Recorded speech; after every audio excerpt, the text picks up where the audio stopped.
Today's report is the first ever produced by Canada's National Security and Intelligence Committee of Parliamentarians, but many of its findings have been heavily redacted.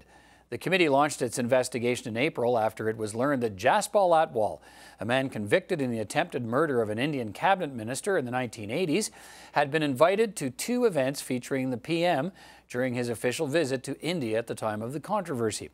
National Security Advisor Danielle Jean had suggested that rogue agents in India had arranged for Atwal's presence at the PM's events, a move designed to paint the Canadian government as weak on Sikh extremism.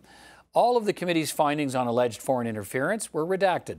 The committee says it can't disclose the nature and extent of that threat, but it did recommend that all parliamentarians receive regular briefings on the risks of foreign interference and extremism.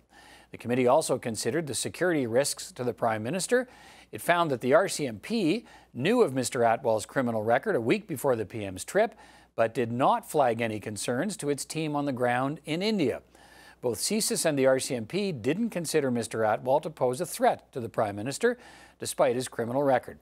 But the committee raised concerns that there is, quote, no systematic vetting of any guest list for foreign events. As a result, the committee is calling on the RCMP, CSIS and Global Affairs to come up with a consistent approach to background checks for such events. The committee also found that there was no evidence to suggest that National Security Advisor Danielle Jean's decision to brief Canadian journalists off the record was politically motivated, in an effort to deflect criticism from the Prime Minister and his office. But its members did recommend that the National Security Advisor's role should be clarified.